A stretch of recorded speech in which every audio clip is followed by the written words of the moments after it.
Hey everyone, welcome back to Wine with Weta, the podcast for parents navigating life with children who have communication challenges or additional needs. I'm thrilled to have Nat Kringoudis with us today, women's health expert, holistic wellness advocate, and the founder of Pagoda Tree.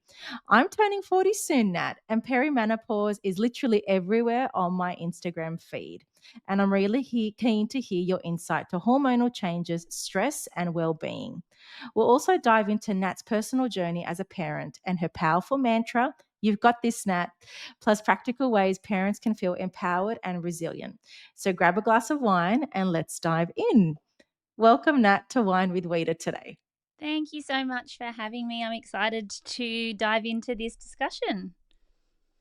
I've been following you for about 4 years now on Instagram, and I'm so blessed, I would say, and even privileged to know that there are wonderful women out there advocating for women's hormonal health. And reflecting back to when I was a child, I never saw my mum understand her hormones. It was pretty much you just go with it, and this is the way that we are, and this is the way we have to just deal with it, and just pull up your socks and carry on.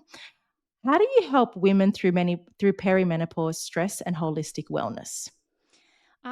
Spend far more time helping regulate women's nervous systems than I do anything else. Um, Mm, because our hormones they don't lead, they follow. So they're following around or being bossed around by stress hormones mostly, other factors too. But so I mean, I really helping. I joke all the time, but I really help women to understand the impact of that. And I do joke that if everyone actually just did literally step back and take a breath, I probably wouldn't have a job. But it's not the world mm, that we live in. Um, and so, really, I just want women to understand their hormones in a simple way so that they can actually stop fearing them. Because I think the reason, especially right now, that the conversation around perimenopause and menopause is so loud is because we are all now fearing the worst. It's this discussion of how bad it's going to be, and I'm kind of here to flip the script on that as well. mm. I'm here to sort of say, I'm 47, I don't have any symptoms, and it's not because I'm lucky, it's because of the things that I do on the daily. And I think that's really important. And also, by the time we get to being 47, I would hope that we're wise enough, that we've layered enough one percenters to actually really make a difference in our life. So, I mean, I have the privilege of sitting with women of all ages, phases, and stages. But Mm. I have to say that I'm really passionate about that message for perimenopause and menopause because there isn't a quick fix. And as much as we're sold that, that's not what I see in clinic. Mm, There is some things that have to be done. But you're so right. Our mothers just had to suck it up. They mm. didn't talk about it. And I don't think that that has always been the case. I think that somewhere along the lines we really disconnected from our bodies. Probably, I would say, due to modern living, birth control, certain Yeah. factors that really disconnected us and stopped us from talking.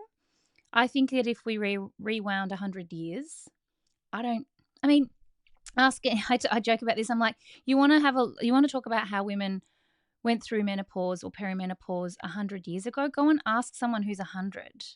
And Mm. I think it would be a very different conversation. And that just circles back to what I'm talking about.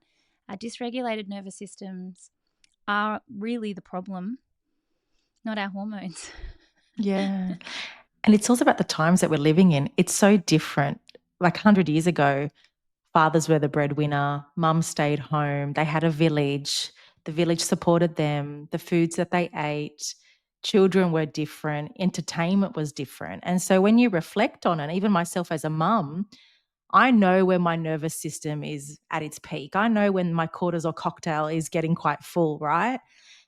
But it's about recognizing the why, and then giving myself the permission to rest rather than investigating how can I solve this. Right. It's so true. And again, I think because we're hyperstimulated and we Mm, keep pushing, we keep forcing things. And I think part of it is the surrender. Now, the person that's sitting here with horrible periods or horrible symptoms, that's probably hard to hear. That yeah. doesn't just happen. It doesn't just happen because your body is trying to take revenge out on you. It's actually There's always a reason things happen. And so again, quietening a lot of this, and it's, it does take effort, but there's so much you can do, and there's so much that's missing, I think, due to modern day living, due to, a pill for an ill. And I Mm. do think women really think that I think they get to this age and they're like, it's okay, we just take HRT. You can't Yes. out HRT a dysregulated nervous system. Like, you can't. So I am not here to have the discussion of should or shouldn't you take HRT. That's a personal thing. But I am absolutely here to have the conversation about what are the things that no amount of HRT can help with that you're not doing. And I Yeah. think that that's a really important conversation, and it's really refreshing because to have these conversations, I'm having more and more of them. But the swing and push for that has been really full on. And women in perimenopause should not need hormone replacement. Yeah. Maybe Yeah. later on in life, and even then, maybe not. um, but Mm. not in our late 30s and 40s. That's to me, that's lazy medicine. It's not looking for where the problems are. It's actually just trying to Yeah. patch something up, and it doesn't tend to work very well. Yeah. I love how we're really discussing the idea of getting to the root of the problem rather than surfacing it with a band aid or covering it up with a band aid. And in speech pathology, I'm all for let's get to the root of the problem rather than diagnosing a child with ADHD. How's their airway health? Are they sleeping well? Are they regulated well? Because all of that can have a consequential impact later on in their life. For example, sleep apnea, high blood pressure, obesity. And it's empowering parents to understand the why and building the foundations to allow a child or a person to have optimal wellness, to live longer and be healthier and be to what were made to be, really. And that's the thing too. You don't want to live longer and live unwell. Like, that's not, No, no one wants that. no. So I think these foundational pieces, they do really count. Mm, And there's some pretty, there's some, it doesn't matter what phase or age group we talk about, there's some terrible ramifications of what we're currently doing to help to manage symptoms that we're only just learning.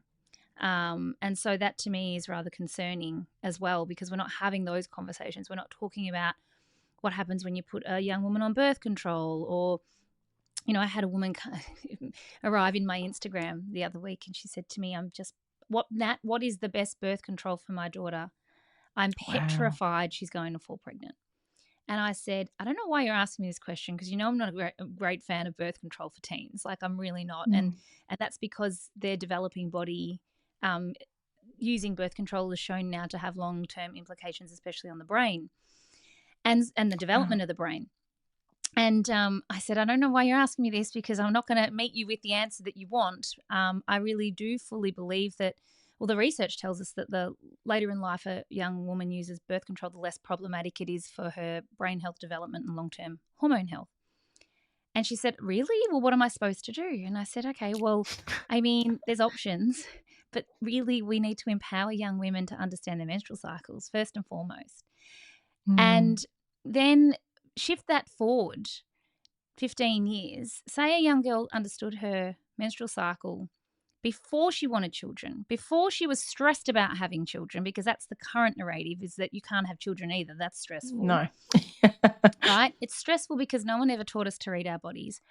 A lot of women have masked or band aided their symptoms or suppressed their hormones with birth control.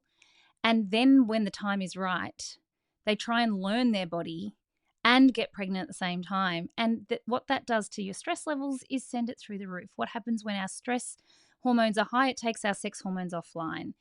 We would Yeah. have a very different landscape if we empowered young women, taught them their menstrual cycle, delayed birth control, if at all, used other methods. They're effective, more effective than I think we give them credit for, and then took the stress out of conception. What a different landscape that would look like. Yeah. And then beyond that, too. So it doesn't just start now, but it doesn't mean that you can't do things to help how you feel right now. Yeah. But this conversation starts from a very young age and we're just not having it. I don't know. I just think of a different place, different world that we lived in. It's so fascinating that you're talking about all of that because I'm now seeing it of the lens of when a mother does have a baby and the impact of a stress during pregnancy and the impact that has on a child's nervous system. And as a speech pathologist, I empower parents or mothers specifically understand your body, understand your nervous system because that idea of co-regulation plays such an important Mm. role for your child. And so many children have sensory difficulties, such as their stimming or they're overly regulated. But what we need to understand that a regulated nervous system is the best for a child. And we can achieve that when a parent is also regulated too. And we often put ourselves last as parents as well, where Yes. actually we just need to stop that because it's not Yeah. helping or serving anyone. But yes, I know that there is evidence to suggest that even in utero, a mother who Mm. is highly stressed or has had trauma or whatever it might be that the body sees as being a stressful, having a stressful response, the baby's adrenals will be activated to help to compensate for the mother. So what that, to your point, what that means is that you're having a baby, the baby's unsettled from the beginning. But Mm. one thing that I would love to spend some time researching, and I don't have hard evidence, but I have a lot of anecdotal evidence. I treat a lot of precocious puberty in the clinic. I don't know why. It just comes for me. Mm. Um, and the one thing that I can see consistently is that there's been some trauma at some point in Yeah. time, and the adrenals have been activated, and that will then trigger early onset puberty. I mean, logically, we know that this makes sense, right? But there's not a lot of research out there to support this. Normally, or traditionally, where we've seen precocious puberty, it's often a pituitary issue, and we think the worst. I've never seen that in clinic. I've never seen a Mm. pituitary issue. I've only ever seen a somewhat dysregulated child, and it's treatable. And so Yeah. I know it's just it's going to show up wherever it's going to show up, right? Our symptoms, we're all Yeah. unique. We all have different genetic um, makeups, and so it's. But what doesn't change is that the foundational, what we need to do for foundational health, doesn't change, and yet we're still not doing it. Yeah. Have you heard of Donna Berry before? Yes. Yeah, she has some really good research or evidence about a mother's dysregulated nervous system and how that can appear in the child Mm. and misdiagnosed as ADHD or autism, but it really is related to the nervous system. So I'll link it to you. And if anyone Mm. listening, I'll put it in the show notes because it's absolutely fascinating stuff and just really reinforces a mother's wellness is paramount because when a mother's health is optimal, it can support the child in many ways. And this is what the point of this discussion here on Wine with Weta isn't to tell you what to do, but to empower you to listen to your body. Give yourself permission to rest. Give yourself permission to understand why is your period late, or why do you feel like you can't sleep at night, or why is your sex drive off? Yeah, all of those are signals that you need to listen to before it gets to something more complex down the Mm. track. Mm. Yeah. Absolutely. Now, what drew you to this field of work? Oh, I never wanted to treat women's health. And We opened now up a we're here. Yeah, I know, right? So, I've been in clinical practice for 20 years, and my when I first started out, I had a business partner, and I think we were in business together for around 4 years before I bought her out of the business. But I remember saying to her one day, "I never want to treat women's health. Who in their right mind would want to sit with hormonal women all day long? Like, I Yeah. can't think of anything worse." It's one of those situations where it chose me, I didn't choose it. Yeah. And we just had just patient after patient with fertility issues. And so I really dove into fertility sort of 20-ish years ago and just really trying to get the answers that women were asking me, asking their doctors, asking their specialists. Um, and I I was really, when I really pulled it all away, I was really shocked to have the realization that it's all due to modern day Yeah. circumstances. Our Mm. crazy lives, the toxins, the exposures, the stress levels, the Yeah. environment, the water quality. Like, I can keep on going and Everything. going. right? Mm. And so 20 years ago, this was not considered something that we talked about. You know, it was normal. Can still, we're at the point in time of considering period pain normal. In fact, a lot of people still Yeah. consider it normal. And so Mm. I just started just asking for permission to experiment with patients.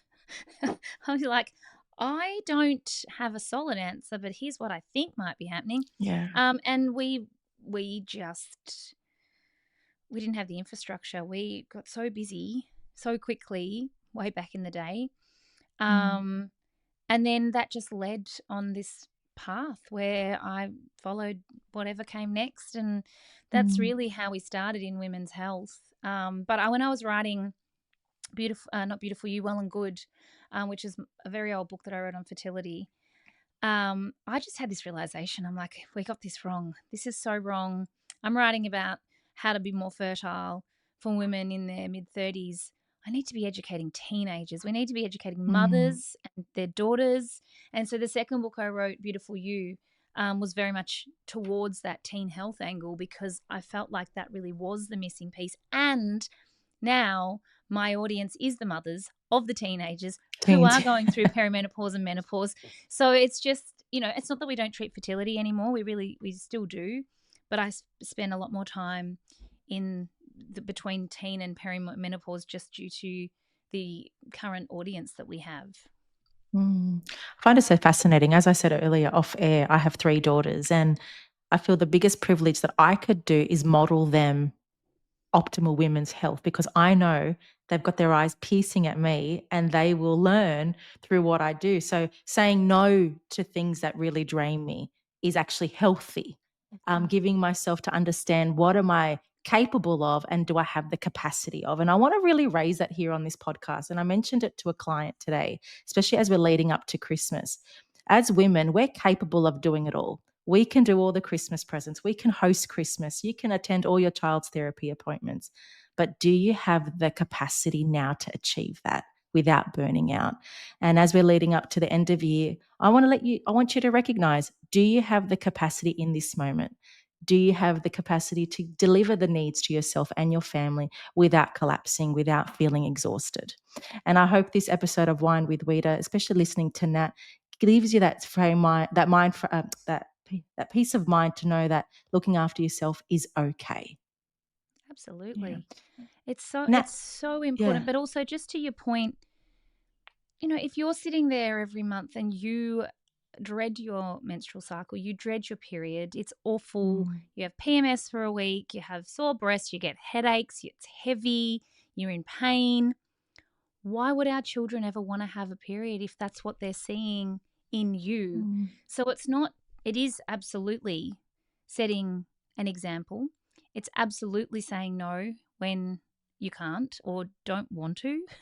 um, Mm. and it's more than it's actually so important. I think it's more than just your kids, and it's more than just you. It's actually how it we can change the trajectory. So we need to make sure that we're optimal and also create this home base where our Yeah. children, you cannot, especially teenagers, you cannot force them or tell them what they have to do. But if you Mm. create this home base or this example, that's what they come back to eventually, because that's what they know to be Yeah. safe. So I think that's really important that we're creating that, and we're thinking that may be a good way to reframe it for the woman that's listening going, but I can't put myself first. Mm. What if it was a disservice that you didn't? What if your terrible period and you doing that is a disservice to your family? I don't love reframing it that way, but sometimes it's enough for Yeah. patients to accept that that's what needs to happen. And sometimes I tell my own patients, make an appointment for yourself because you make all those appointments for your children. Make that appointment so then you can fulfill your own needs. It's so hard though, isn't it, Nat? Like we say it and the next minute we're I know. canceling that I appointment. mean, I think as the kids get older, it gets easier, right? Like there's that Yeah. period of time where you're in the trenches and you Yeah. really do have to ask a favor when you want to do something like that. Mm. I think as they get older, it does get easier to schedule that time in. The trap is that we stay in that same cycle as what we did when they were younger. So I Yeah. think it's up to us to create that space. Um, and the more that you do it, the better you get at it. You'll just keep Yeah. doing it. Yeah. What's that? It takes 28 days to create a habit Yeah, or there you go. something? Yeah, Yeah. Yeah. absolutely. And I have certain things now that I just book in that are non-negotiables, and before I leave whatever that appointment is, I've already booked the next one. Because Yeah. if I don't, it just falls away. So whatever those things are to keep me healthy, sane, well, whatever those things are, they're just in there every month. They're just part of what I do to function Mm. better. Yeah. Love it. Love it. Now, Nat, can you share a bit about your journey as a parent and the challenges that shaped your wonderful mindset? I mean, I don't think any of us have the magic answer. We're just all winging it, right? I Yeah. certainly don't. But I, I have a little boy. He's not little anymore. He's nearly 14, who has cystic fibrosis, and I think he's been our biggest teacher.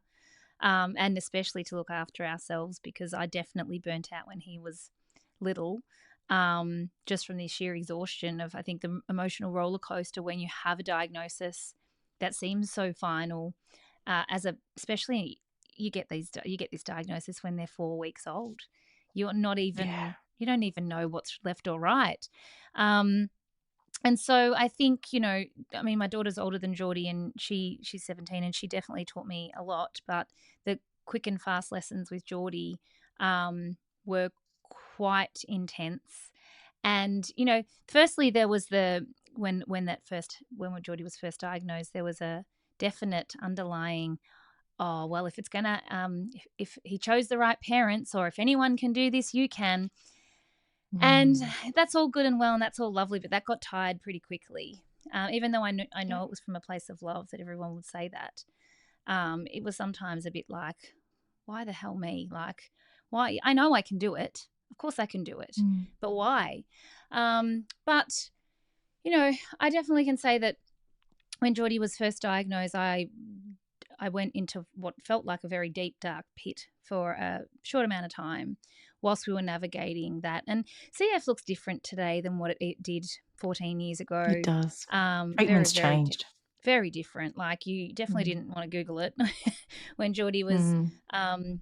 first diagnosed. And even though all the people that we would see for his health would all say the same thing, like, the technology and the advances are really great.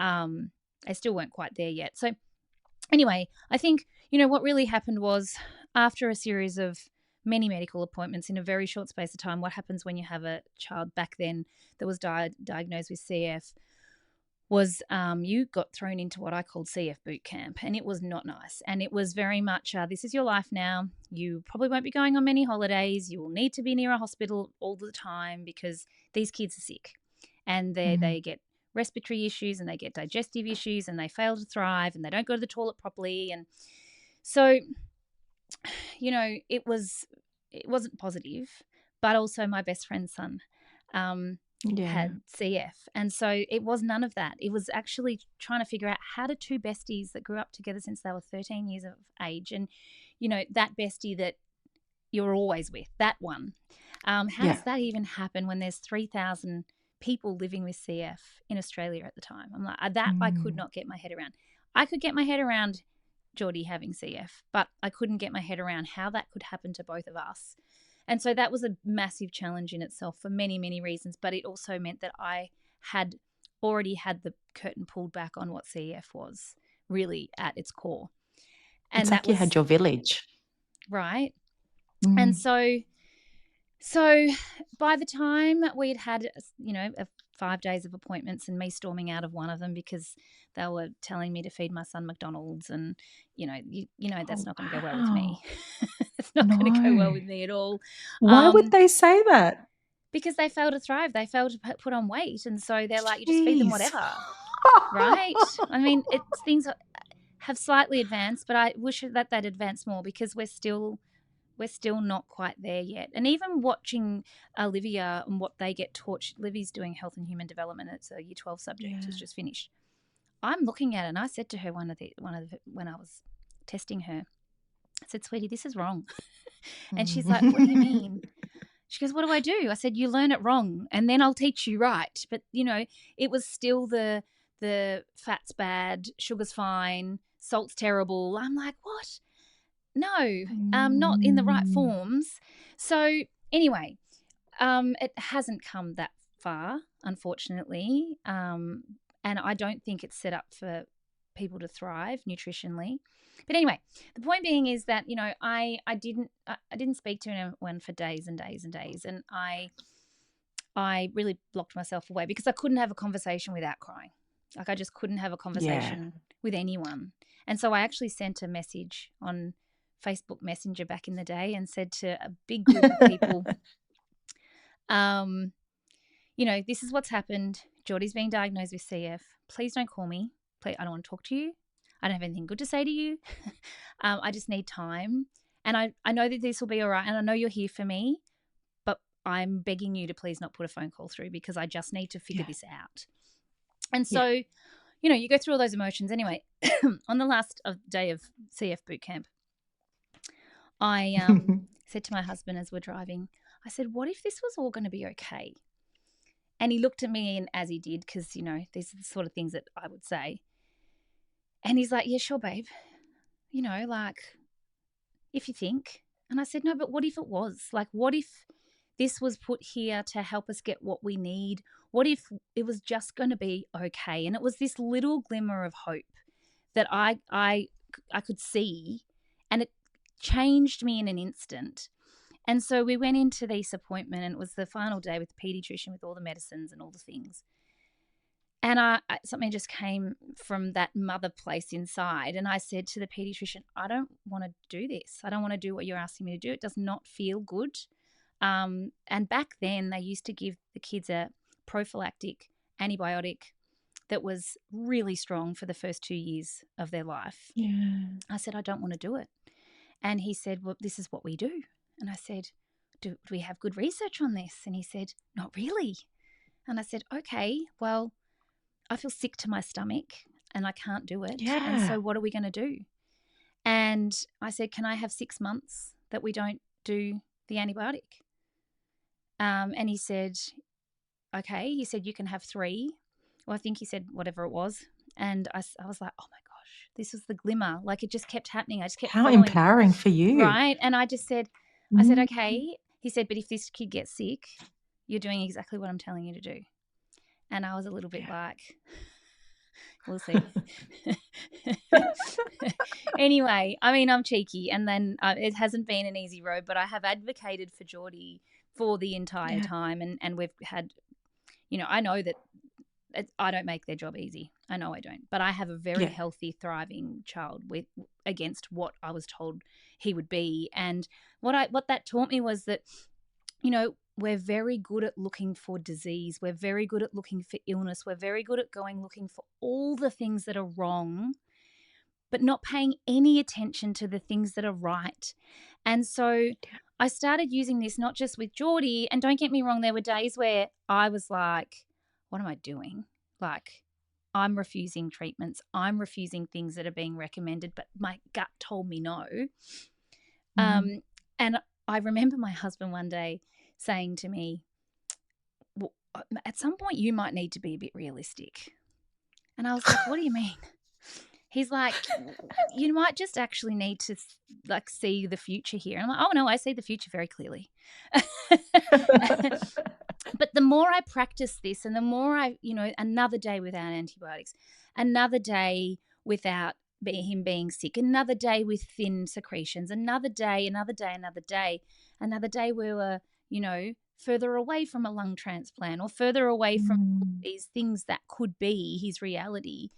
And we just ended up with this extremely healthy, vibrant, fit child. And it's not to say that, because the other thing when you have a sick child or any child, but if you particularly have a child with needs or that they've got a disability or a diagnosis, not only are you looking for evidence of illness in every aspect, we forget that they're human and they're going to get sick and Mm. things are going to happen, and then trying to figure out, okay, is that him? Is that CF? Is that something else? Yeah. So I started to bring this into patients, and I started saying to them, you know, we have to focus on what's working here. We have to start looking for evidence of recovery or where things are going well. Otherwise, you'll just stay in this perpetual state of illness. Going And around, it's yeah. vicious and it's not helpful. And this is where my Mm, husband did say, at some point you're going to need to be realistic. And I remember saying to him, you know what, this is working for us right now. And if and when I need to do that, no, if I need to, not when, if I need to do that, mm, um, then I will. But also, I got to a point where I had practiced this so much, I, without a shadow of a doubt, was like, he's fine. He's yeah, actually fine. Like, there's nothing to worry about here. And then yeah. I've just continued to maintain that. And we've been pretty fortunate. COVID wasn't kind for anyone. It especially was Mm. not kind for a child In that needs Melbourne to, as well. use their lungs. Mm, So it, it, he's taught me so much, but he also taught me in that first part of that diagnosis and that really dark place, and it was about 5 days. He taught me that I had to feel through. Like there was no way around that. I had to just go through it to be able to come out yeah. the other side and take that breath of fresh air and then find where that glimmer of hope was and then just keep on finding it, keep on looking for it. Even when there was a setback or I was having a bad day or I was thinking things that weren't where I wanted my mind to be, it was how quickly could I recognize that and how quickly could I take myself back to that headspace that was Mm, reinforcing of health. And I yeah. really believe it's really important. I think this is such a beautiful reminder for any parent listening that your child isn't defined by their diagnosis Oh, and the limitations that come with that diagnosis. It's absolutely. about showing adversity, resilience, and never giving up and giving your child the chance to thrive and to give them the opportunities to just have a go. And there's actually an influencer that has two daughters that are autistic, and one patient I know follows them. And she said, it's so beautiful how she's showing the world that they are capable of anything, even though they're non speaking and have challenges, they're still able to do things like any typical child. But it comes back down to the belief that we have within ourselves and parents and giving them the courage to say, yes, I can, rather than having the Mm. fear of, I can't, I'm too worried. I think it's particularly challenging too because I know that everyone has their own way, right? And I'm not here to say Mm, one way is better than another. I could only go with what I knew to be the right thing for Jordy. yeah. And so, of course, I have parents all the time that reach out and say, "What did you do?" And I'm like, Yeah. you know, there was lots of things that weren't for the faint-hearted, and Mm, we really had to advocate. We really, really, really had to advocate. But it's taught me that with patients to advocate for what you want, because unfortunately, that's not how the medical system is not set up as individualized care. It's just not. And mm, that's not a disrespect to anything other than that's the way it is. yeah. And so you've got to ask a lot of questions. You've got to Yeah. push. You've got to be the one that that there's a big red circle around your name come clinic day Mm, and be okay with it. Do you want to know something really interesting? So we yeah. pushed Go for back it. against the antibiotics and we never did. When Jordy's never had antibiotics, never has, ever, ever, ever had them. And Mm, and that was really important to me because I'm not against using them. I just want them to work if he needs them, right? yeah. And so about 4 years ago, they changed the treatment and they took away the antibiotics for this period of time. And so it was very interesting because no one said anything. I knew, I found out, but no one in his care team said anything to me.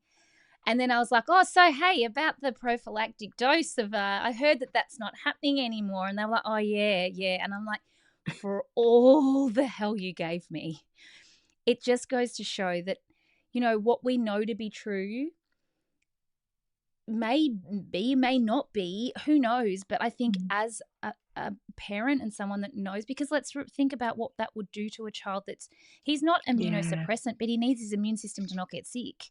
So I Mm, just could not get my head around it. It didn't make sense. Advocate for what you feel is the best thing. Ask questions. I think the best thing we yeah. can do is actually ask questions, not claim to Mm, have the answers. This is what I was saying to the pediatrician. Like, where's the research? What can you tell me? Help me. Sell this to me. Like, come on. And if there's Mm. not, then an answer to me is just that's just what we do isn't That's not enough. enough. Yeah. No. So, you know, And on the other end, as health professionals, Nat, and myself as a speech pathologist, I always encourage parents, there is no question that I'm scared of. And if I don't know the answer, I'll simply say, I don't know, but let me guide you to someone, because that's interesting that you've thought of that. right. Every idea or every intervention plan could be a possibility that sometimes speech therapy isn't needed now. Maybe another healthcare provider is needed. And we said Mm, this earlier off air, Nat, about chiropractic care mm, and the importance of neuroplasticity and vagus nerve. That treatment plan isn't always the case for all children, but it is works wonders for so many. And it's about having those open-ended conversations with people and healthcare professionals, and going with curiosity as opposed to ignorance as well, I yeah. think. Yeah. And knowing that the possibilities for your child are endless, and you are their best advocate to help guide them to create multiple opportunities for them. Yeah. I think it is really, really important. And I think also Mm, it's a scary time when you get a diagnosis. Like, doesn't yeah. matter what it is. It's scary. It's Mhm. unknown. You don't know how it's going to end. I so often we make decisions because we're fearing the worst and we're not kind of dialing it back a little bit, and maybe that might be the right Mm, decision, but sometimes it's also not. So I just think yeah. it's super important to do whatever you can to just get grounded, find the hope, find that glimmer of hope, that or just be curious like you said. But there's never one way to Mm, do anything, and it would be dangerous there for me to isn't. sit here. I'm not saying don't take medication, don't take antibiotics. Like, that would be very dangerous. I don't know your situation, Mm, but I also say to patients, often we're medicated for something that is, there's other things that you could use. Let's use an example of a recurrent migraine on day 26 of the cycle, right? Like, yeah. we can use medication to help with that. And I'm not suggesting anyone should push through that. That's why we have modern, wonderful things available.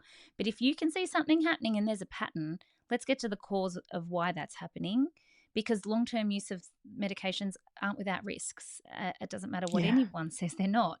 So, we have to be logical about these things as well, but we can fear the worst. And I think just being able to take a moment, and that what if it was okay, that Yeah. created the space for me to actually logically go, oh, hang on, I'm not being reactive. I don't actually know, but nobody does. So I think Mm, the what if and the curiosity is what is often needed to be able to give yourself some space so you can see the problem, not be reactive yet, and take some mm. time to actually go, hang on a minute, let me just do a bit of, because in most instances, you've got time to do that. Yes. Mm, Yeah. I want to say two beautiful points that we've discussed here. The first one is, don't be reactive, but more reflective. mm, Because when you're working in fear, you're so quick to say, yes, I'll take on that immediate intervention, or yes, I'll do that 10-week program, because you're trying to get the best for your child because of that fear element. And the other thing I wanted to talk about, which was, it just left my mind, as it always does, was about, it'll come to me.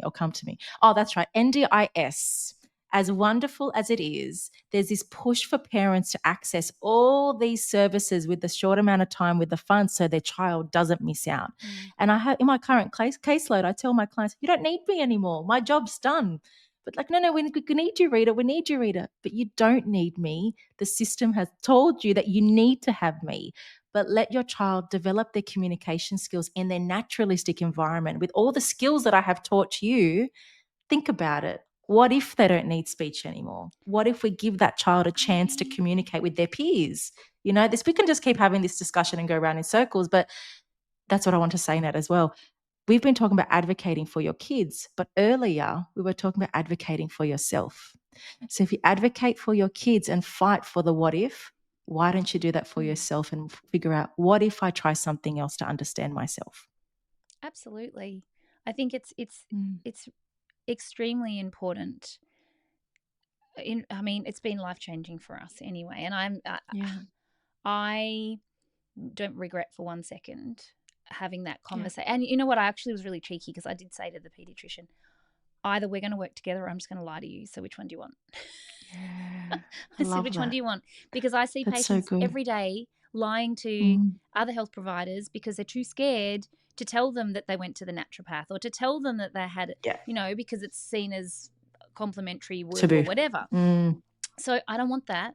Um, and it's been interesting, it's taken a very long time, but I think we're at the point where we have a mutual respect for each other now for Jordy's healthcare team. Um, but it's taken a long time and it has not been without stress, but every part of it's been worth it. At the end of the day, I always come back to this. Why would I change anything that we're doing when it's not about me and it's not about the pediatrician or the speech or the physio or whoever? It's about Jordy. Look Yeah. at him. Like, what are we going to do? Yeah. I'm not changing anything. Why would I change Mm. anything? There's And I think, nothing to change. well, this Mm. is the thing. I think it's important. But to your point, in my patients' lives, I want to become irrelevant. I've done my job when I become Yeah. irrelevant. And I say this to them all the time. I'm like, Thank you. I don't want you to Yeah. be underwhelmed with what I'm telling you to do because you can always do more. There's always more. But is more better? Yeah. Not necessarily. And secondly, I can't wait to become irrelevant in your life when you don't need me anymore. And that might take a Yeah. short amount of time. That might take a long amount of time. But that's the aim. Mm. The aim is for Yeah. me to not be relevant to you anymore, that you actually can take the driver's seat again. And we should all be aiming towards trying to do that, I Yes. think. Thank you, Nat, for saying that. And I said it's an ongoing concern in the allied health field currently with your child constantly needs intervention. But it's about Mm, let kids be kids and let them live and use the skills that we've taught them in like to optimize their future skill set and let them allow them to just be as well. We forget that they're mm, human and they need these experiences to learn from. yeah, Nat, absolutely. before we finish up, if you could tell our listeners with one piece of advice to feel empowered more than what you've said, what would it be? Um, I would say to never not listen to your gut feeling. Never. Because the thing Never is, we not can make, listen or always oh, listen? sorry, to never not listen. Oh, yeah, to listen to it. Never not second guess it. Let's put it that way. Second, yeah, okay, that's better. Right? Um, because the thing is that we can make a decision based on our gut feeling and you Mm, know immediately if it's right or if it's wrong. Like you kind of know. mm, It's okay to make the right decision scared. That's okay. You know when you've made a decision that's not right. You're kind of just like going, I'm not sure. It's like mm, the minute that you're not sure, I think that's really your body's way of telling you. The interesting thing too is I think when we are in a more optimal state of health, we are more tuned into what our body's telling us as to be right or wrong. And when we're in a state of overwhelm, that's hard because, well, we also know we've got receptors in our gut that, actually are responsible for emotions and feeling. And so when we're not in our best health, it can be difficult to make those decisions. mm, But to your point, I think you don't have to make those decisions quickly or with haste most of the time. And sometimes that's all you need to do when you are being presented with what the options might be is to I just need a moment to think about it. There's nothing wrong with that. I just need a yeah, moment to see how this sits. Something's not quite right and I don't know what it is. Use that time yeah, to go away and empower yourself. Do some research, do some reading. I think the best place is, I don't know, you probably may or may not agree with me here, but getting on forums or real life places where people are yeah, actually talking that that's have been better. through it. That was so Hmm. amazing. And again, you can fill it with a forum that's horrendous and you can fill it with a forum that's amazing. You got to find the right one. But when Jordy was really little, I didn't need the evidence, but my husband really did need to hear Mm. those Concrete stories. Yeah, information. so he Yeah. was on these forums where he was like, there was two types of CF forums. One were the hippie cowboys, and there was the others that were Yeah. like in the medical 100%. And so he would kind of go between both of them, but he spent a lot of time over here, and it was really Yeah. reinforcing for him. But I say this to patients too. No matter what it is, I don't know. Maybe you've got endometriosis and you're being recommended a hysterectomy. Go and speak to the people that have had the hysterectomy, that had Wow. the endometriosis, and see what they say. Like, go and Mm. find those people that you can have those conversations with, and really, that's, I think, where we can make good decisions based on other people's Yeah. experiences as well. This is music to my ears because that's one of the reasons why I did Wine with Weeder, because it's about sharing lived experience of people who are going through the same journey that you are going through now, and hearing their challenges with accessing funding, the challenges of not understanding what services, or that toxic positivity from everyone trying to tell you what's the best intervention. And it's about letting people hear what helped someone else Right. will help them. And as a therapist, one of my biggest drive was to create this platform because there's only so much I can say, but there's so much power in what a village and a community can do. And Nat, you have contributed to the wonderful community of Wine with Weeder with your ideas of empowerment, advocacy, and self-care. And that's all beautiful, the beautiful recipe for parent wellness too. So thank you for coming on Wine with Weeder Oh, today. amazing. Well, thank you for having me, and it's been such a pleasure to chat and share with you today as well. Thanks, Nat. And just before we finish up, if you were to be a better version of yourself tomorrow, Nat, what word will you apply to yourself today? Oh, oh my heavens. Rest. Oh, I love that. That's the first. I mean, we just don't do enough of it. And it's so funny with No. sleep. I'm like, if we all just prioritize sleep, we would be 100 times better. But we still don't do it. Yeah. So, how about everyone grab a glass of wine, listen to this episode, and go to sleep? There you go. Perfect. Thanks again, Nat. And if you want to contact Nat, I'll leave all her details in the show notes, including her Instagram link as well. Thanks, Nat, for coming on Wine with Weeder. And another episode will be brought to your ears really soon, everyone. Take care.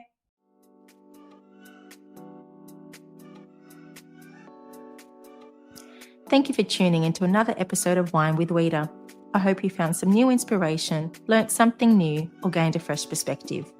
If you enjoyed this episode, I'd be so grateful if you please leave a 5-star review, as it really helps the show get in the ears of new listeners, plus it takes 5 seconds. If you're keen for more strategies and insights, then head over to Instagram and follow RS Speech Pathology.